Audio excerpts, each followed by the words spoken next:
Check, mic 1.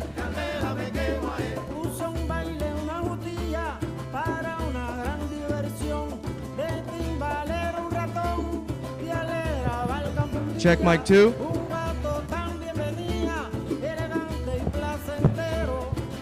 Check, mic 3.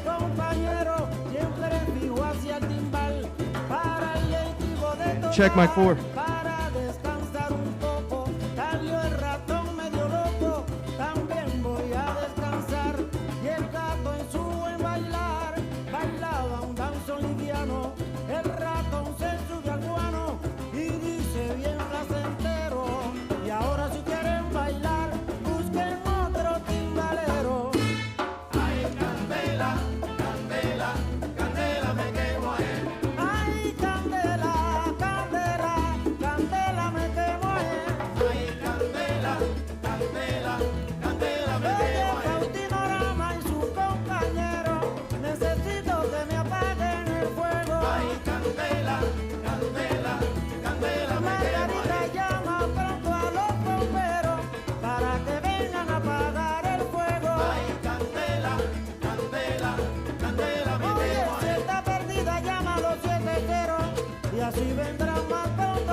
We're going to be starting here in a minute, so everyone get their food.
Hi, everybody.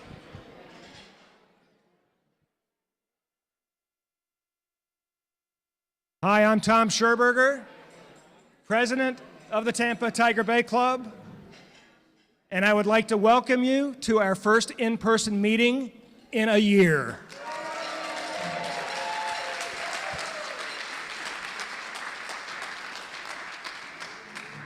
I'll be honest, we weren't sure how many people would show up today, so it is really great to see so many friends and familiar faces here, all doing that Tiger Bay Club thing that we love so much. We have waited a long time for this, and I'm excited that we can finally be together. We have been meeting virtually, as many of you know, due to the pandemic, but let's face it, that's just not the same.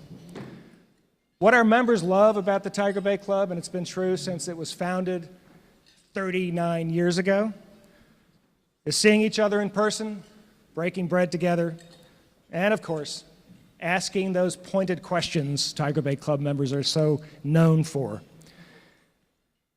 But let's face it, everyone in this room is lucky.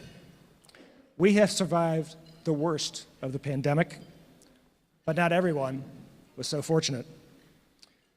So please, if you would, stand and join me in a moment of silence to remember the 1,667 people in Hillsborough County who have died during this dreadful time.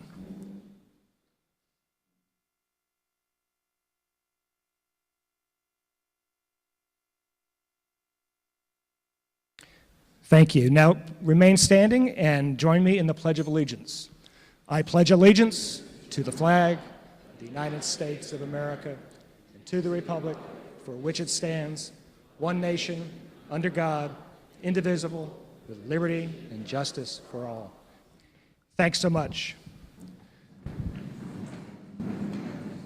Before we start today's program, I want to introduce some folks, starting with our volunteer board of directors.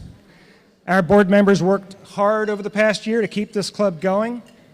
So please join me in thanking Lee Lowry, our vice president and program chair. Lee, if you would stand up. And Deborah Belanti, secretary. Art Wood, treasurer. And our board members, Ella Coffey, John Godwin, who's not here with us, I think, Missy Martin, Missy's here, Andrew Moose, Mark Proctor, April Schiff, and Yvonne Fry, our immediate past president. And I wanted to thank Andrew Moose for his many years of service to this club. Andrew is our former treasurer, and for some reason he's moved to Sarasota. And so he's having to leave the board. We will be looking for a hardworking Republican to take his place. You know, we are bipartisan to the core here at the Tiger Bay Club. And so if any of you are interested, any of you Republicans are interested, please let one of the board members know. But before I introduce some other folks, I would like to introduce you to Janine Dorsey. Janine Dorsey, you all met when you came in.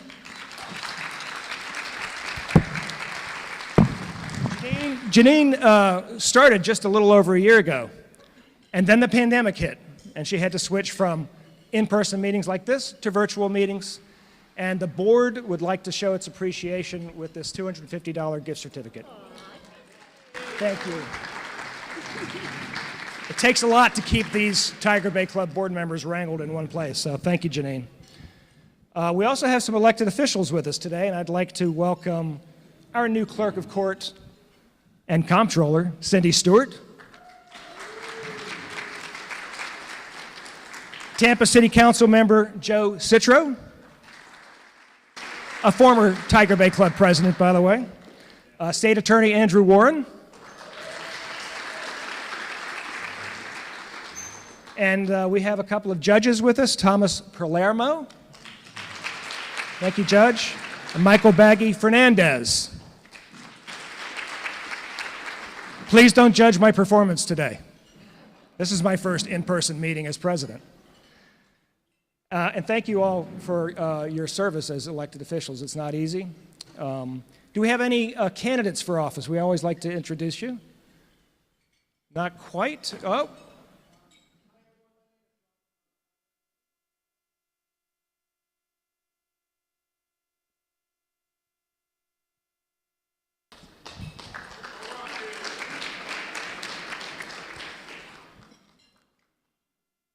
Well, no other candidates. I guess I don't know if that's a good sign or a bad sign.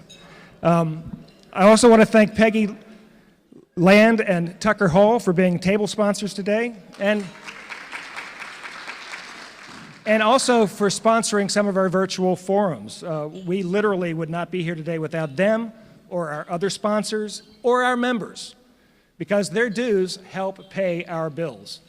I also want to welcome our newest members, M. Justin Weller, John Dunn, Margaret Hobson, and Tom Lambros Bornstein.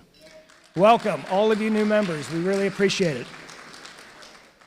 And I want to thank everyone who's renewed their memberships. As you know, only members can ask questions today, and the member who asks the best question will win the coveted Garfield Award, as judged by our Garfield committee, who's been forced to sit by themselves over here while they judge you guys. Cindy Donovan, Lee Lowry, and Mark Proctor. And today's program will be available for later viewing on the Tampa Bay Arts and Education Network, Spectrum Channel 637, and Frontier Fios Channel 35, as well as TigerBayClub.com. A quick note about some upcoming programs. On May 21st, we will have a panel discussion looking back at the legislative session, presuming it ends on time. And on June 21st, we will have our Lifetime Achievement Award. We have this every year, normally in January, but it was postponed due to COVID. We honor one Democrat and one Republican every year. There's that bipartisan thing again. And this year we will be celebrating two former state senators, Democrat Arthenia Joyner and Republican John Grant. They couldn't be more different politically, right? But they did something seemingly rare in Tallahassee. They found common ground. So I hope you'll join us and celebrate their lifetime achievement. Please follow us on Facebook, Twitter, Instagram, and for updates on future programs, and please tag us if you post from today's meeting. Now it's time for the program. Sorry it was a slower start. We decided to serve the food instead of doing the buffet style. Sorry for the late start for our program, but I'd like to ask our panelists to please make their way to the stage and take their seats.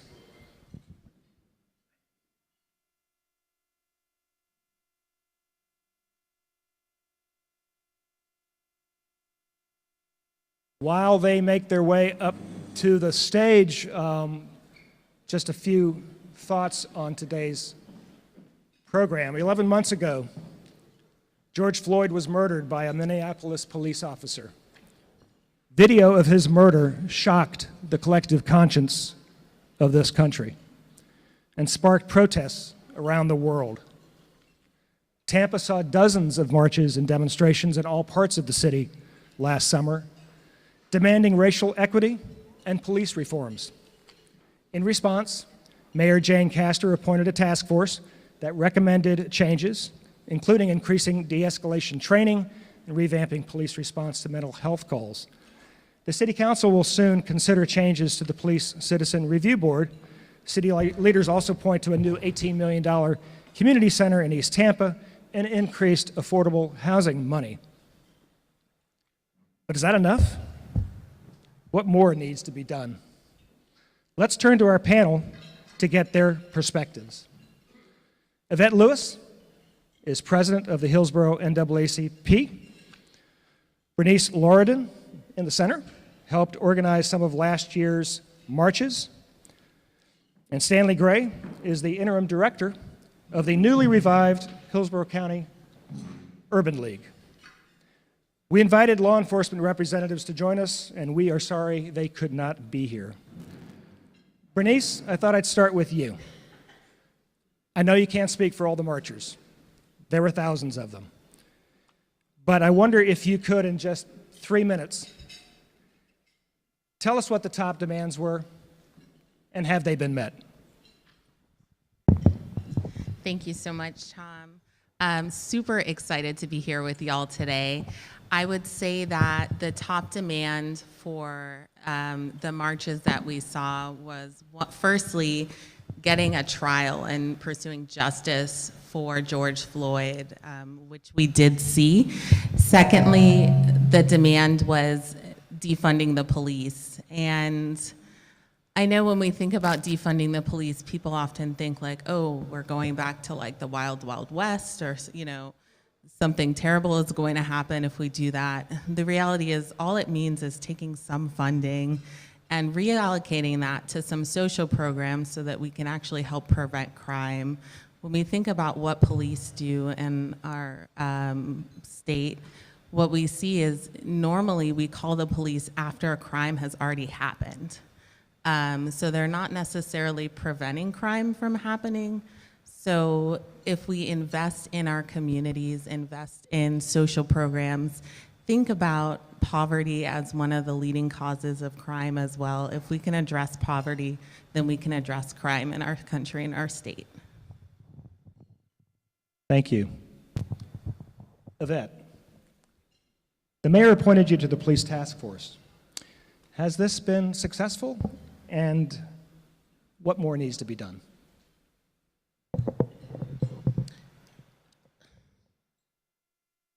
No, it has not been successful. Tell us why. It's a facade, it's a joke.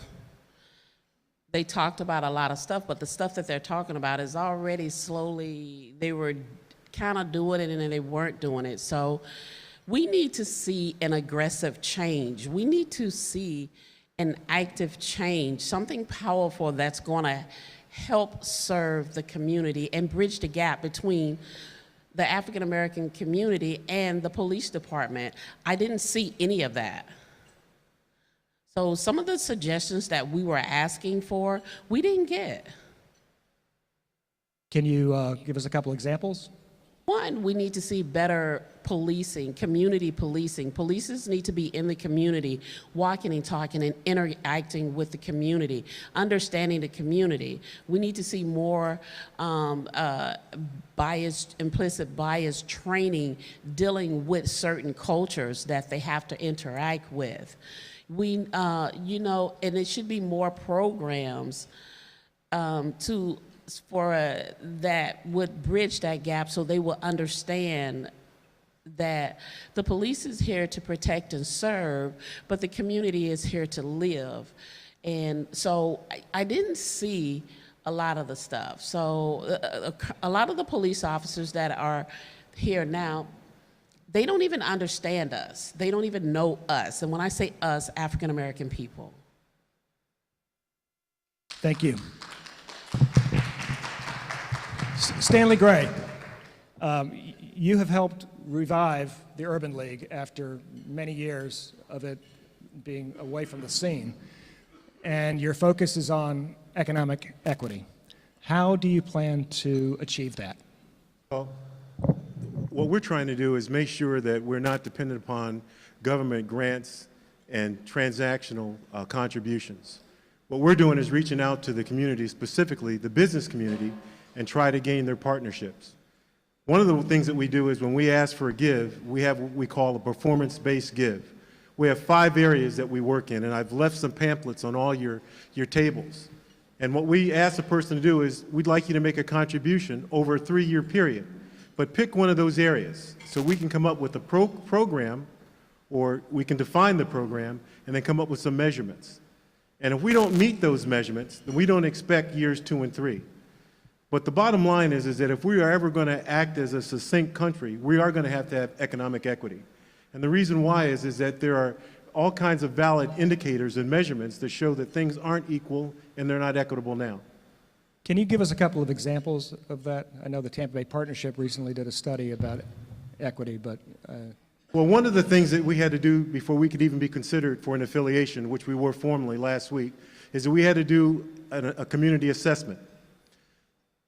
The thing that's really interesting is our community assessment matched the Tampa Bay Partnership's word for word. It shows the disparity and inequity in education. It showed the disparity in inequities in employment, access to medical, housing, and judicial. Now, I'm going to just give you some other things that are just things that you want to look at. When you look at your organizations, and we all work places or we have workplaces, the African American population is about 20% in Tampa. Do you see 20% of people in the C-suites? Do you see 20% of the people in mid-management? The other part to that question is, why not? Why not? And I'm telling you, it's because we haven't set the table so you could have economic equity.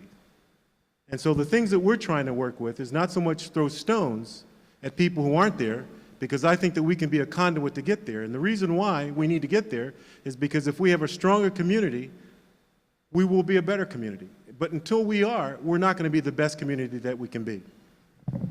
Thanks very much. So at this point, I'm going to open up the discussion to our members, if anybody has a question. Sorry, it's my first time being Donahue. Yes. I'll hold the microphone if you don't mind, just to give us your name. Mask on or off? I understand from the statistics that I've been listening to since George Floyd's murder that 30% of the people get shot at traffic stops. And I don't understand why a police officer needs to be armed deadly force when he's stopping somebody for a taillight or a missing tag or some other activity with the car. So I'd like to hear your view about de-arming and having perhaps a, if that was approached in the panel, if this is a viable alternative to having an armed police person stopping people for traffic. Thank you. Yvette, why don't you start with that? Oh, sorry. You didn't introduce yourself, so. I'm sorry, it's been a year since I did this. I'm Steele Olmsted. Thank you so much. Yvette, you want to start with that? You know, that's an excellent question because I raise that issue quite often with the mayor, with law enforcement, is that the biggest problem that we have, you're pulling us over because a broken tail light or the tag is not lit up properly, or we're riding a bike with no light, and then once you pull us over, then they pat us down, and then they say, you know, can I search your car? Or I'd run and see if you have any warrants. So it's a fear factor. It's another name for stop and frisk. That's what it is. Let's call it what it is. It's another name for stop and frisk in Tampa. So all of these little petty things that they continue to pull us over, and see, when they don't find anything, this is what the police say. Oh, we don't have nothing, you're good to go, you're clean, consider yourself lucky, and don't say anything. They treat us like we're children, and I really want to say, they treat us like we're still back on the plantation because we have to be obedient people and walk away and say nothing.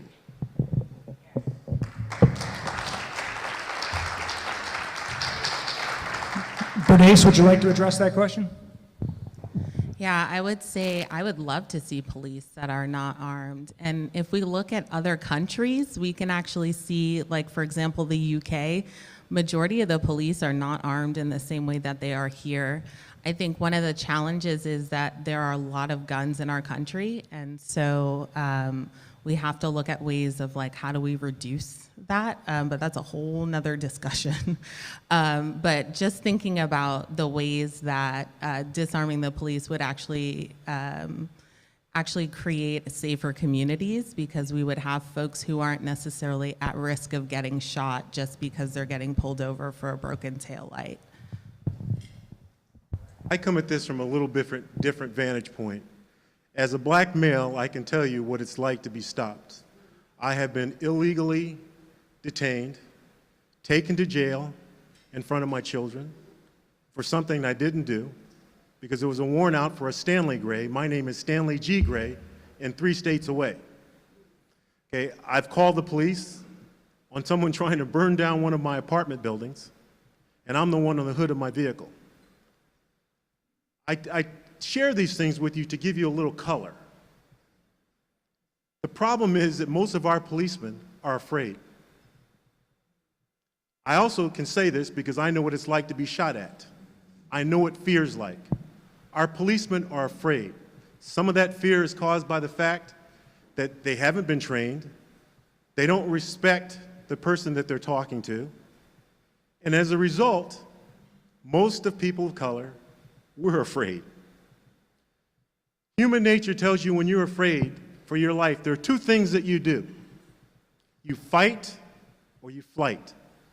So the recent shooting, to me, is inexcusable.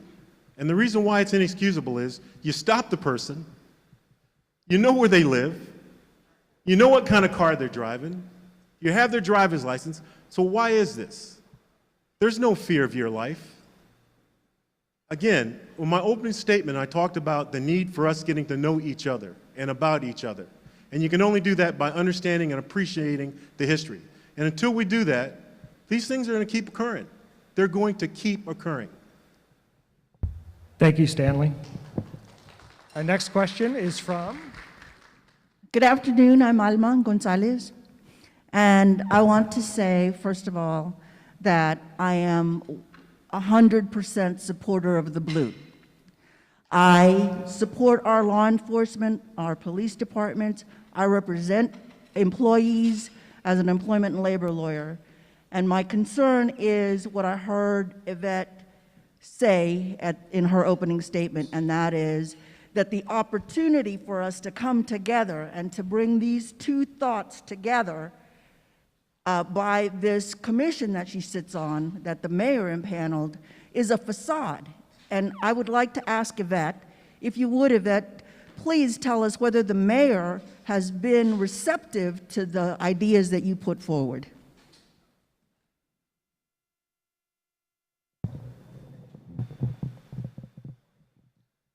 No. We bring suggestions, listen, I'm born and raised in East Tampa. I know what's going on in my community. I talk to the people. I see it, I live it, I breathe it. I walk out my door, it's there. The mayor, we give the suggestions, we give ideas, we give thoughts. We meet with her once a month, once every month, and we still get nothing. I don't understand how you can promote this city as Tampa Bay, a diverse city, a democratic city, when you have so much people who are in distress. And then when we say, give ideas on how to help those people, we don't get that. Tampa is using East Tampa's money, $300,000 to beautify roundabouts, when we got houses there who has blue tarps on them, who have code violations and liens against their houses because they don't have the funding to do it. But the city council voted for us to spend $300,000 on a roundabout. Now tell me where they care. Where's the care in it? Because I got Miss Jackson's house next door to me, and I'm trying to help code enforcement get off her back so she can save it because she is on a fixed income. But when we bring things like that, we don't get it. So the idea of city council and the mayor is we want a mixed community because poor people attract poor people. Mixed community people is another name for gentrification. 2021. Thanks, Yvette. Anybody else want to tackle that? Or we'll get to our next question. Please stand and tell us your name. So I'm Elizabeth Lyman, and I have a question about how the incentives for police, because my own son was pulled over for hanging a sign on a bridge, and he had this experience that the police have incentives to to pull over a lot of people. So like, oh, how many of you taken in today, you know? And that's what he got from this experience. So what kind of incentives do police have when they're evaluated? Are these incentives driving them to do traffic stops that they should not be doing, or interfering where they should not? Thank you. We don't have law enforcement here, but anybody want to take a crack at that? Stanley? Well, right now, there's actually a task force that's with Mr. Warren's office, and what they're trying to do is talk to people in our community, and that's one of the measurements that they're trying to find. And the reason why they're trying to find this measurement is because we know that there's inequity, but you really can't fix anything that you can't affix a number to. And Mr. Warren, I thank you for your efforts in that. So, Our next question is from? Wayne Garcia. I'm struck by the absence of law enforcement at this. I know that Tiger Bay attempted, and I wonder deep down how much can we really accomplish in trying to solve this problem if not only can we not get them to the table in a substantive way, we can't even get them to lunch. So my question is for all three of the panelists, you got a room of about 100 movers and shakers here.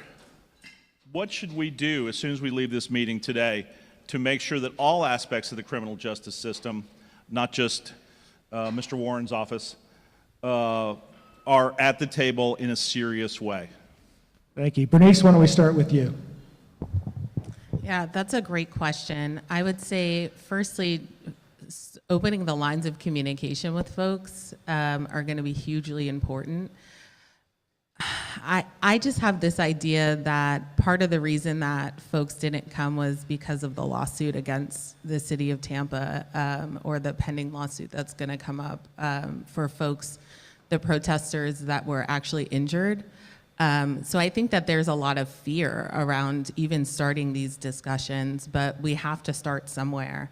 So I think as much as possible, opening those lines of communications would be the first step. Yvette, what do you think? I think really we have spoken and we've said it. Reach out to the mayor's office. Give her a call. Flood her office. Call her. Text her. You know, I don't know, she's on Facebook, social media. Give her a call. Have a conversation with her, because you have to look at this. The young lady spoke about the incentives. It's quotas. So, and that's how we got the biking while black, because they had a quota to meet in our neighborhood. Now, who did that fall under? Who was the chief of police at that time? And who has not taken ownership of that? This is what we get. All I'm saying is, when people running for office, you need to know what you know and know what you know. What might be the best thing for y'all because she's having lunch with you or he's having lunch with you may not be the best thing for us. So what you can do is reach out and touch and say, why are you forcing $300,000 beautification roundabouts when we got houses in distress? Why aren't you listening to the people in the African American community? And wait a minute, hold on, let me take it back. Because they do listen to some. Because they have their token, their chosen, their ideal drop ones that they do run to, because that's the ones that's gonna rubber stamp everything that they do. So that's what I'm saying. Reach out, make a phone call, ask why. When you see her, stop her, pull her aside, and hey, you're more than welcome to call me, talk to me. And but change has got to come. Once again, this is a diverse city. You want to claim it, but we don't see it. Thanks, Yvette. Anybody else? Stanley? I warn everybody before I respond that some of my response is going to be very self-serving. because I do want the participation, and I mean participation as well as the contributions from everyone in this audience to the Urban League of Hillsborough County. But my remarks really kind of follow on what Ms. Lewis just said. You need to knock on the doors of all your elected representatives. I'm going to share something with you. I have talked to in the last 2 years, every person in office and every person who wanted to be in office about the Urban League. The Urban League is a hands-up organization. In other words, I'm not looking for a quick transaction of a handout, and we're a collaborative organization. I can tell you, of all those people who ran, I have less than the appendages on my hands who've responded. As a member of this community who's concerned about the health of this community and the equity as well as equality, I find that appalling. I'm not going to call names out, but I've been confronted by politicians who've said things to me, and I call them out right then and there. There will be a day, and it'll probably be the next election season, when I will ask these questions, because if you're not supporting organizations that are trying to better this community and better this African American community, you don't stand accountable, and you should not be one who represents this community. I don't care whether you're a Republican, a Democrat, or no party affiliation. Thanks so much. Our next question. That was a call to action, I think. Our next question is from Jennifer Shiver. I'm a school counselor at a high-risk school in Brandon. We also have a sister school in Tampa, which most of you in this room probably don't even know exist. We deal with a lot of underage, right? So by the time you get the traffic stop, by the time the arrest is made as adult, it's too late for that black male to have established a relationship with the sheriff's department. So tell me what, as educators, we need to do.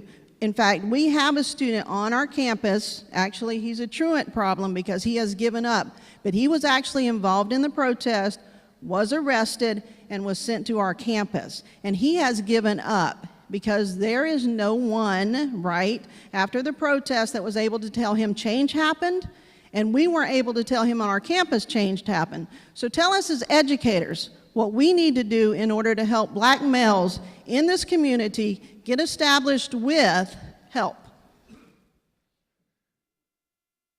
Who likes to start? Yvette, would you like to go with it? Start with that? Well, first of all, it's a shameful God. I got to teach my child, a black child, whether it's a boy or a girl, how to be obedient and the code words to say when the police stop you in order to get home safely.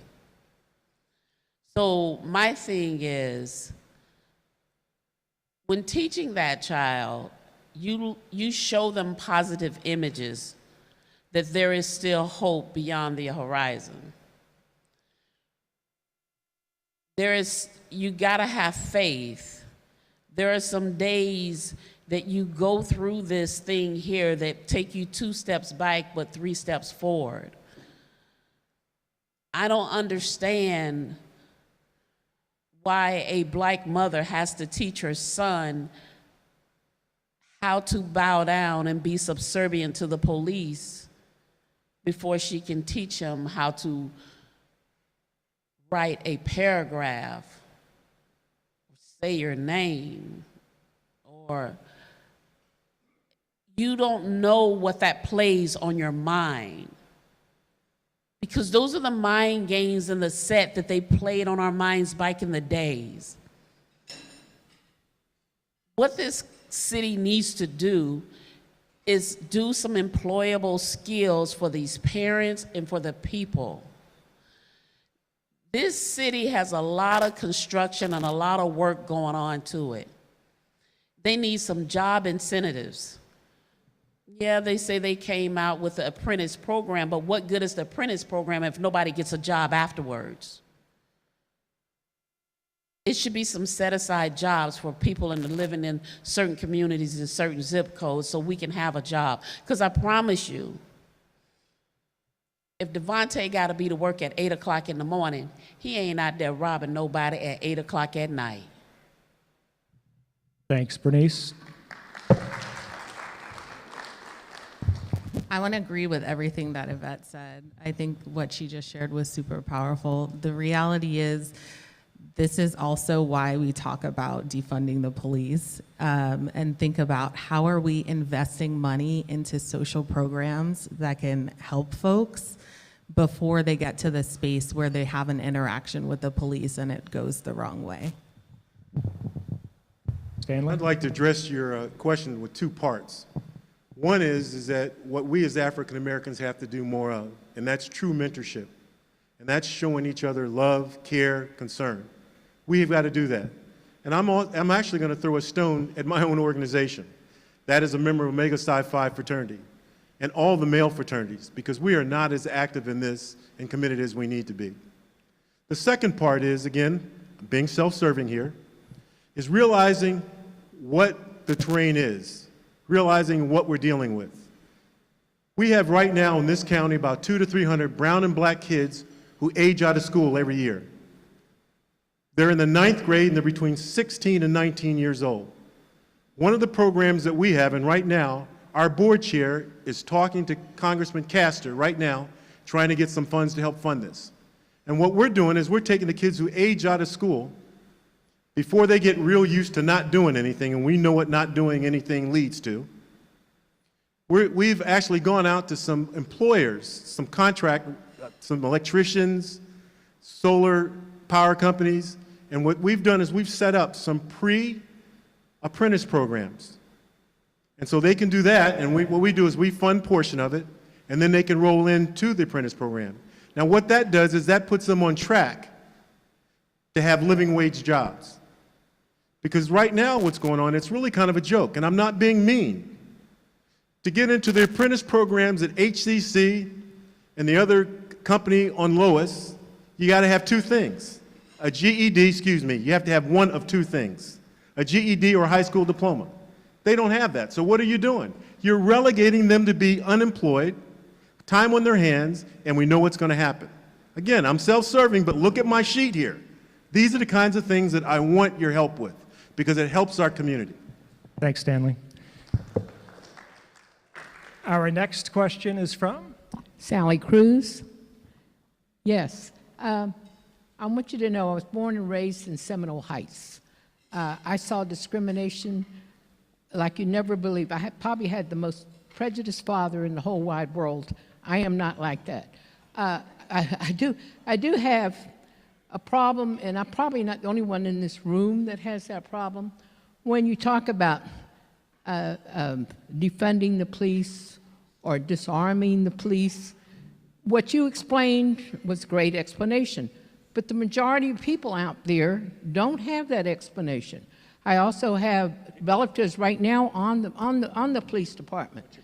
My question is there any way that maybe you can get that explanation out to the rest of the world? I mean, I agree you need funding, and I agree the discrimination is out there. But for me to say, oh God, I'm going to disband the police or disarm them, I said, oh, I can't do that. Okay, thank you. Bernice? Yeah, I can take that Probably one. a marketing problem with you've got there with defund the police. I don't know. Yeah. I don't know if defund was the best slogan to use. I didn't come up with it. It just kind of became popular, and we ran with it. I would say that I definitely think that there's a lot of confusion. When people hear the word defund, they automatically think like something negative is going to happen or we're going to be less safe, when the reality is we're talking about ways to increase community safety.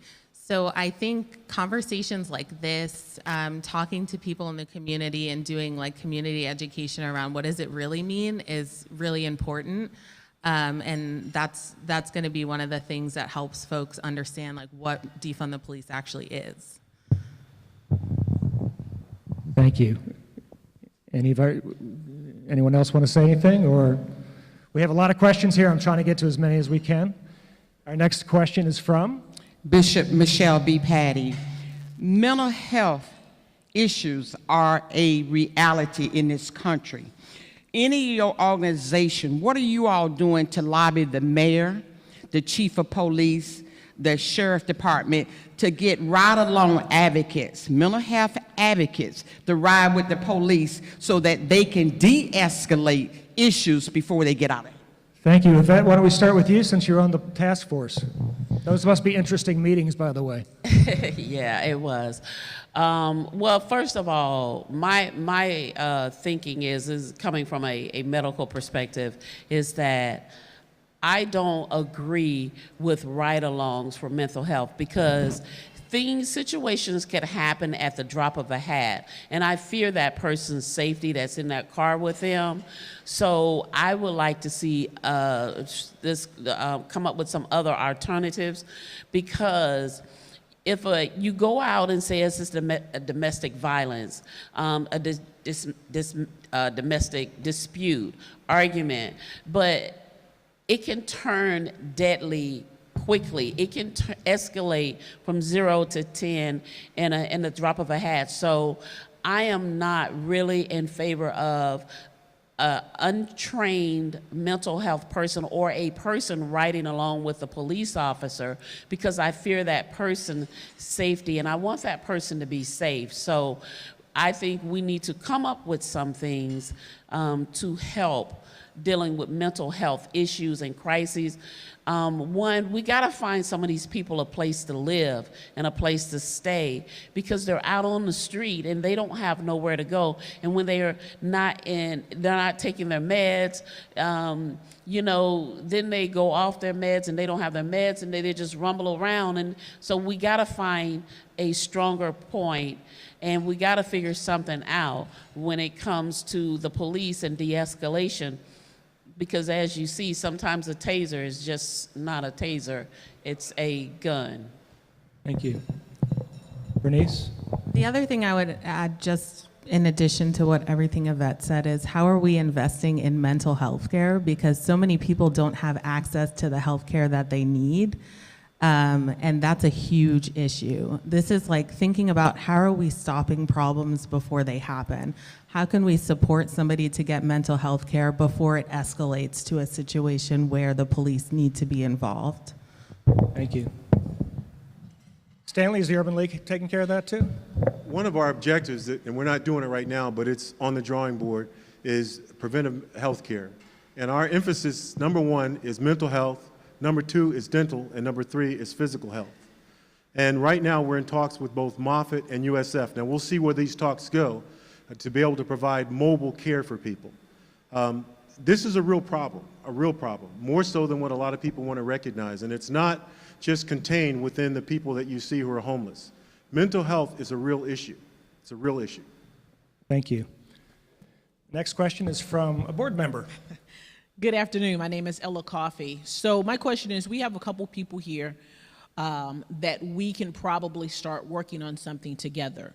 What is it that we can do? Because if the mayor's not doing anything, the sheriff's not doing anything, the chief's not doing anything, what is it that we can do as a community to move to the next step of solving our problem? I heard a solution just now, I think. Yvette said she did not believe in sending social workers out because they're not safe. That happened, I believe, in St. Pete recently. They were sending social workers out. Gunshots started going off. So that, you're right, it is not a safe situation.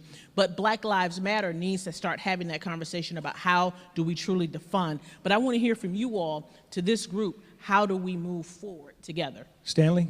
Well, this is, again, I appreciate you all inviting us, and I mean us being the Urban League of Hillsborough County, to this forum, because I think we've had an opportunity to share what our goal, what our mission is, and how we want to do it. But I'll tell you, as I've approached 65 years of age, I've become very impatient. Like I have shared with you earlier, I've talked to every politician, everybody who wants to be a politician around, and I'm not where I think I need to be. I went down to South Florida yesterday, and I found somebody who wants to help us. And I guess everybody here on this table at some level, and I'm sorry if I'm speaking for you in a wrong manner, we're getting impatient, because time doesn't stop while you try to address a problem. I'm asking you to help. I'm asking you to help your friends that you know help. Because if we don't, I'm going to tell you right now, if you thought last summer was bad, you ain't seen anything yet. Anyone else? We have a lot of questions and we're kind of running out of time. The program started later than we had planned, but if you all don't mind, I'd like to go for another 10 minutes or so. Sir? Your name? Are you a member? I'm a new member. I just dropped my magnet. That's okay. I'll get it for you. Wait. There it is. Wow. We like new members. Thank you. Tom Lambros Bornstein, a proud new Tampa person from Chicago. So I bring a lot of my Chicago here, and one of my positions was as a Chamber of Commerce guy. So I kind of get where that conservative spectrum often sits in chambers of commerce. But my own empathy is to the community that's struggling, and maybe in a marketing sense, if we could get the national terminology to change from defund to police budget reallocation. When this defund, it's a lot of words, and I'm going to let you guys who have good senses of how do you get a term, because we know the conservative side of the spectrum gets freaked by that, not just from a racist standpoint, they get scared. So we don't want to, we're not defunding the police, as you said, but we definitely have to reallocate. And so the question is, how do we do that? Let's start with Yvette, because you started with the last answer. Yvette, because you're on that task force. I know you have all the answers. Okay, so how do we do it is, you just move the dollars around. That's basically it. It doesn't take a rocket scientist or an accountant. You move the dollars around to some social programs that's going to benefit the community.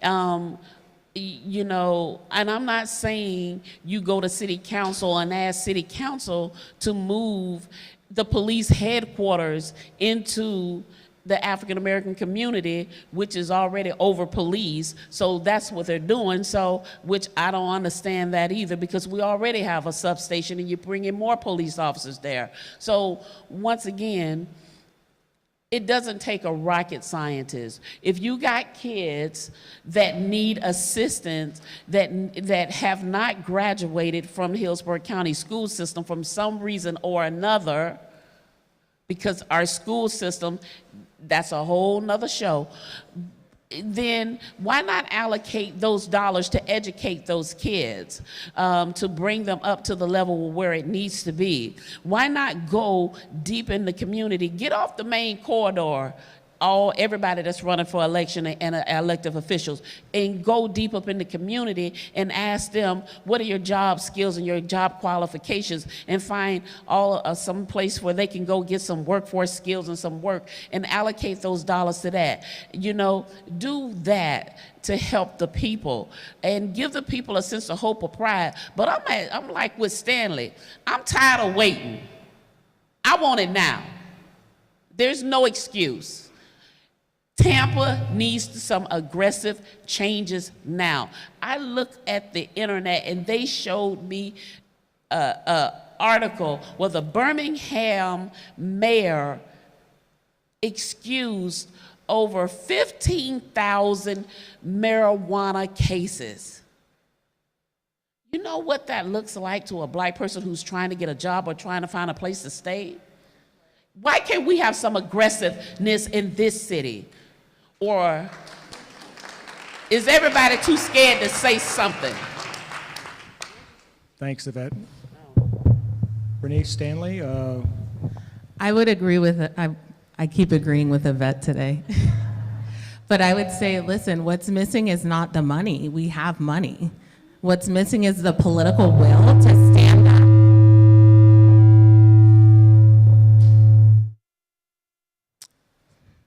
Okay. All right. What's missing is the political will to actually stand up and allocate that money towards the community. Stanley, anything? Sir, I'm not saying that you're doing this, but what you presented to us is a classic case of deflection. It's not dealing with what the issue is, because everyone knows what the issue is, and what you're doing, I'm not saying you're doing it, but I'm saying collectively, you're trying to find something that makes you uncomfortable in the verbiage that makes you not want to pay attention to what's being said. I'm going to give you an analogy. What's the difference between a Marine, the finest fighting force in the world, soldiers of the sea? What's the difference? Nothing. They're all Marines. We have a problem. People, when you get caught up on words, what you're trying to do is saying, I don't want to be a part of the solution. If you see something that's going on wrong and you don't understand it, you should, I'm not talking about you specifically, sir. We should ask, what is the issue at hand? What's the cause? Don't go along and try to find some deflective reasoning to ignore it. But it's human nature when we're uncomfortable with something to deflect. Thanks, Stanley. Our next question, and we might have time for one more, but this is from a former president of the Tiger Bay Club. Hi, Kathy Betancourt. Thank you for being here. And Mr. Gray, you are the one who made me think about the question to ask. About 300 miles from here, there's a lot of bad stuff going on. It's called Tallahassee. It's called the legislative session. They've already stomped all over First Amendment. But there are a lot of issues that remain. Public schools, affordable housing, jobs. It's the legislature doing that to you. The legislature is doing a lot of stuff. We can't do anything about that first bill. But each one of you, would you pick, you want us to communicate with our legislators about these last couple of weeks that you think is going to really make a difference in social justice. That's one issue for each of you. If you could make it very quick, we'll have time for one more question. Stanley? Good. I would say voting rights. Senate Bill 90 is really harmful and changing a lot around vote by mail. So voting rights are on the table at the legislative session. And Yvette? True affordable housing, stop gentrification of my community. Thank you. Thank you. Our next question is from? April Schiff.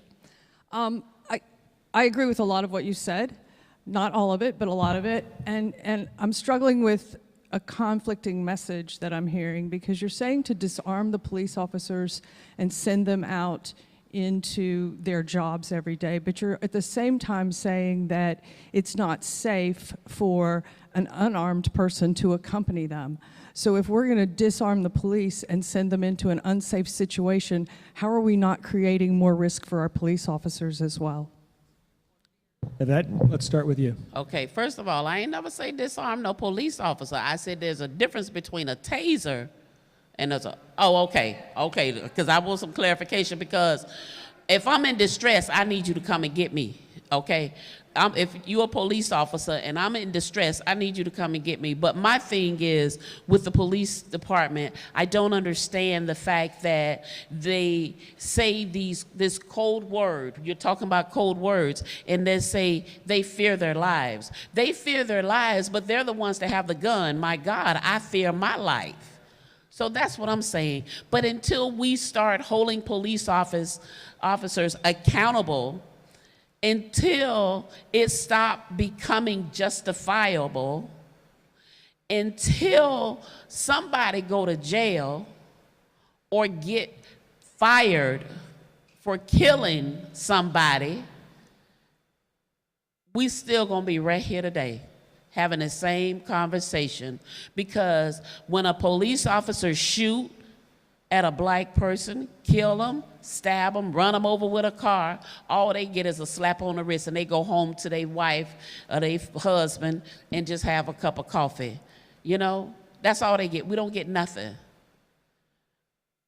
Nothing. Thanks, Yvette.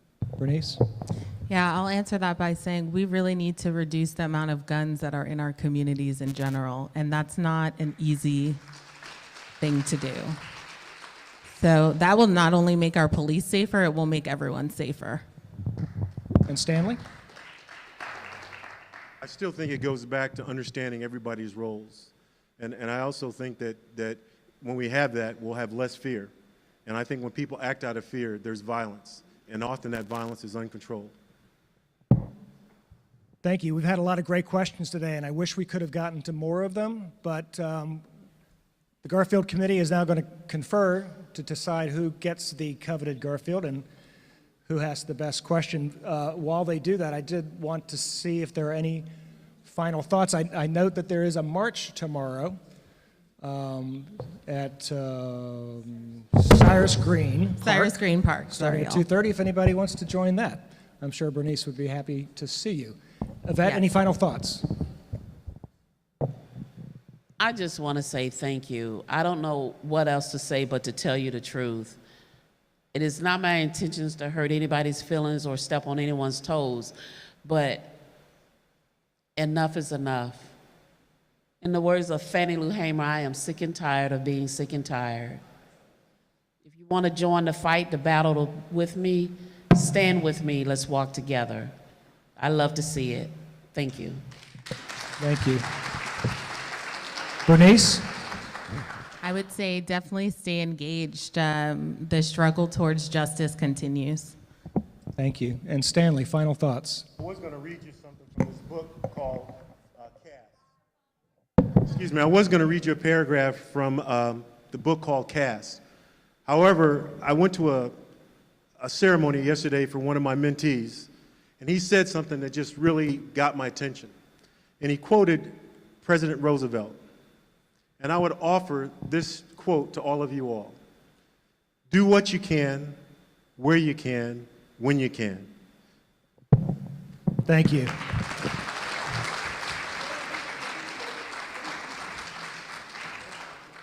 You know, for the past year, we've been doing virtual meetings, which meant that most of the questions had to be submitted in advance. Today's Garfield winner apparently thought of this question on the spot. Kathy Betancourt, you win the Garfield. The second president of the Tiger Bay Club in its 39-year history, so thanks very much. So thank you everyone for coming. I want to thank our panel for joining us. We had lots of great conversations. Can't wait to see you next month.